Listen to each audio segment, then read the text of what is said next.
Sige.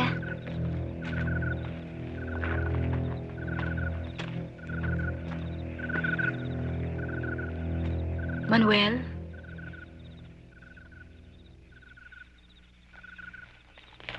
Manuel, pinagdala kita ng pagkain mo.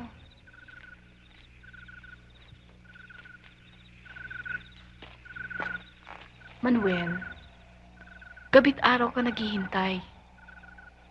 Paano kung hindi dumating si Lorenzo? Hindi ka ba napapagod? Hindi mahalaga ang pagod. Ang importante, ang tradisyon ng isang misyon. Pag dumating si Lorenzo, nawala ako. Kahihiyan na lahat ng lalaki ng tiga-Mabulo. Sana maunawaan mo ako, Melissa. Sige. Oh, kumain ka na. Manuel, pwede bang istorbohin ang pagkain mo at pag-uusap nyo? Kunin yung arnis! Dali! Baka na yan.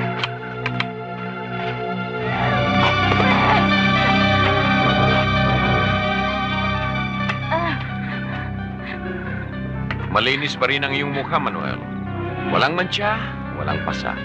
Pero mawawalan ka ng pagmumukha sa mga taga-Mabono. Pag inurungan ka ng at hindi ka sumipot bukas. Alalahanin mo, Manuel, na ikaw ang naghabong kay Lorenzo. Sinabi mong araw at gabi mo siyang hintayin sa Boron. Kaya kahit bali-bali ang mga tadyang mo, dapat sumipot ka sa duelo. At Manuel,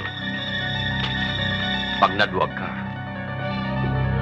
paano ang misyon ng Kamagong? Tena.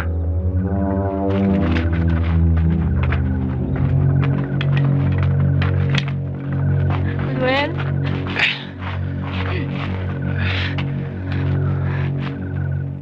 Alam mo kung sino nagpapasakit ng ulo ng dati mo. I love you.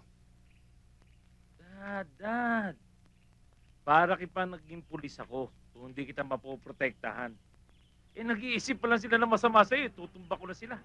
Kita mo, anak. Hindi ako nagkamali ng pagpapalaki sa'yo. You're my only son.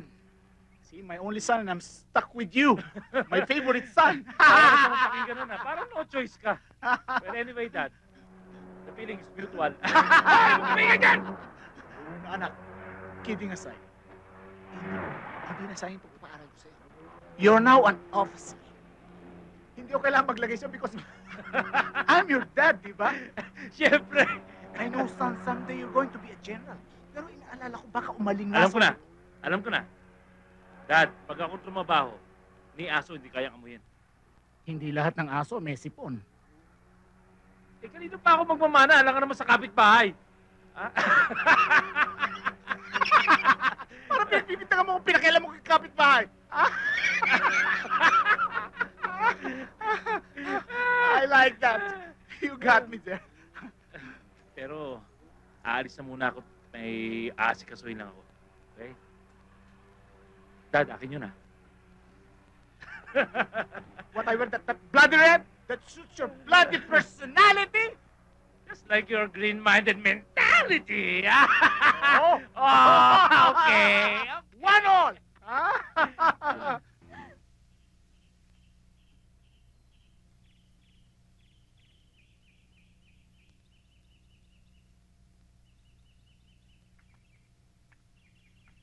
Kudlo.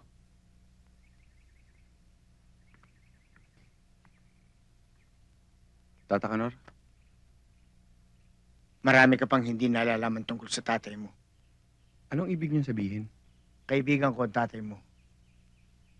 At alam kong lahat-lahat ang lihim ng kanyang pagkatao. May alam ba kayo tungkol sa tatay ko na hindi ko alam? Huwag mong isiping napakasama ng iyong ama. Kung may nagawa man siyang pagkakamali, ay higit na mas marami siyang ginawang kabutihan. At siya ay nakalista sa kanyang pangalan. Hindi tayo tatahimik. Hanggat di ko nalalaman kung sino pumatay sa kanya. Wala akong alam na kaaway si Daniel. Pero malakas ang kutob ko na sa dati niyang kagrupo ang kriminal o mga kriminal. Paano nyo naman nasabi yan? Leader nila si Daniel. Pero ang pinagtataka ko, ni isang tao na kakilala ko ay hindi man lang sumilip o nagbigay galang sa kanyang bangkay. Tatay Kanor, kailangan ko tulong nyo. Hindi ko pwedeng palampasin ang ginawa nila kay Itay. Udlo, matanda na ako sa binabalak mo.